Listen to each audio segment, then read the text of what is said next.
The mansion stood quietly on the edge of the city, tall, glass walls reflecting the morning sun, and silence echoing through every corner like a haunting memory.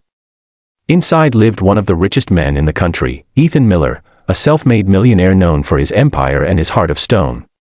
But behind his success was a story few knew, the story of his little boy, Lucas, who hadn't spoken a single word since the day his mother died. Lucas was 6 years old, with soft brown hair and eyes that carried oceans of pain. He would sit by the window for hours, staring into nothingness, clutching a small teddy bear that once belonged to his mother. No laughter. No sound. Just silence. Doctors called it selective mutism, triggered by trauma. But Ethan didn't care for medical terms. He cared about one thing only, his son's pain. He had tried everything, therapy, doctors, toys, even trips to exotic places, but Lucas remained trapped in his own quiet world. Ethan's mansion, though filled with luxury, felt emptier than ever. Then one morning, as Ethan sat in his office reviewing files, his assistant entered. "Sir, the agency sent a new nanny for Lucas. They said she has experience with children who have emotional trauma." Ethan didn't even look up from his papers. "Fine. Let her start today," he said coldly. That's how Anna entered their lives. Anna was in her late 20s, gentle-faced, with kind eyes that spoke more than words. She wasn't intimidated by Ethan's wealth or the mansion's cold walls. When she first met Lucas, he sat by the window as usual, holding his teddy, eyes blank. Anna quietly walked to him, sat on the floor beside him, and started humming softly, a lullaby, the kind a mother would sing. Lucas didn't react at first. But Anna didn't stop. She placed a small toy car near his feet and whispered, "You don't have to talk to me, Lucas. I'll talk to you." Every day, she returned to that same spot, speaking to him about the world, about colors, about how the wind whispered through the trees. Ethan, watching from the corridor, felt an unfamiliar tug in his chest. He had seen dozens of nannies come and go, giving up after a week. But this woman, she was different. Days turned into weeks. Lucas began to follow Anna silently around the garden. He'd watch her feed the birds, paint pictures, and sometimes laugh quietly to herself.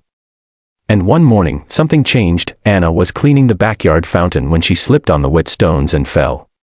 The sound startled Lucas. He ran toward her, panic flashing in his eyes. She smiled despite the pain. "It's okay, sweetheart. I'm fine." Lucas froze. For a moment, his lips trembled, as if he wanted to say something. But he couldn't. That evening, Ethan called Anna to his study. "You've done something no one else could," he admitted, his voice softer than usual. "He follows you now. That's progress." Anna smiled faintly. "He doesn't need someone to treat him like a patient, Mr. Miller. He needs someone to love him." That night, Ethan couldn't sleep. Her words echoed in his mind. He had built an empire to protect himself from pain, but in doing so, he had forgotten how to heal the pain of the one who needed him most. The next morning, Anna prepared breakfast in the kitchen. Lucas came in quietly, sat at the table, and watched her cook. She smiled and said, "Good morning, Lucas." He didn't respond, but his eyes followed her hands as she made pancakes shaped like stars. "These are for you," she said warmly, placing them on his plate. For the first time, Lucas took a bite without being asked. Anna's eyes filled with tears. Ethan, standing near the doorway, saw it all. Something inside him broke, the wall he had built for years. He whispered to himself, "Maybe she's the one who can save him." Days passed. Anna filled the house with warmth, music, laughter, and colors. She would paint with Lucas, plant flowers, and sometimes just sit quietly beside him under the tree where his mother used to sit. Slowly, Lucas began to smile. One evening, it started to rain. Anna took Lucas outside, holding an umbrella.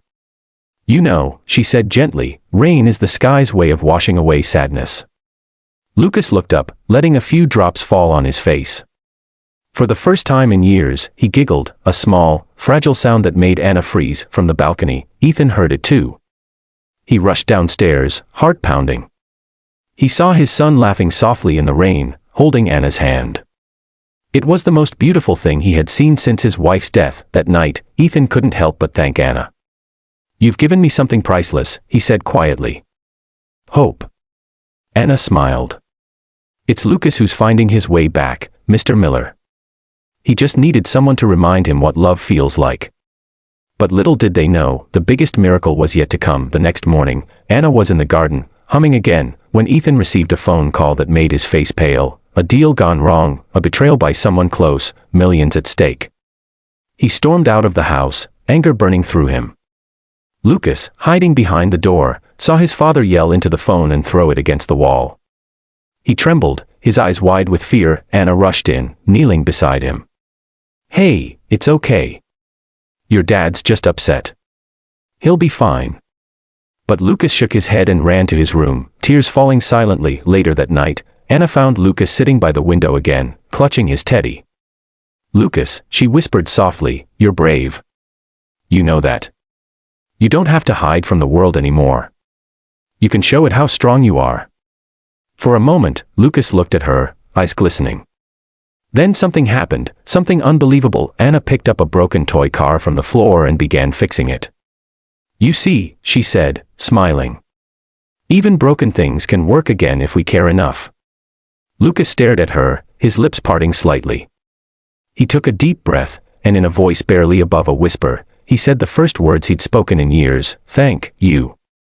Anna froze, tears streaming down her face. "Lucas, you spoke," she gasped. She pulled him into her arms, sobbing with joy. Ethan, who had been standing silently at the doorway, dropped to his knees, tears in his eyes. He had waited years to hear his son's voice, and it came not through therapy, not through money, but through love. Ethan walked toward them, voice trembling. "Lucas, my boy." Lucas looked up, his small voice shaking but clear. "Dad." The word hit Ethan like a thunderbolt. He fell to the floor, hugging his son tightly, both crying in each other's arms. Anna stood beside them, smiling through her tears. That night, the mansion was no longer silent. The echoes of laughter and love filled every corner once more, and as the moonlight touched the glass walls, Anna whispered a prayer of gratitude, for miracles, for healing, and for second chances. But little did she know, this was just the beginning, because what Lucas saw her do next, something she thought no one would ever notice, would change everything. If you felt the emotions, if your heart warmed seeing Lucas speak for the first time, don't forget to like, share, and subscribe for Chapter 2, because what happens next will shock you.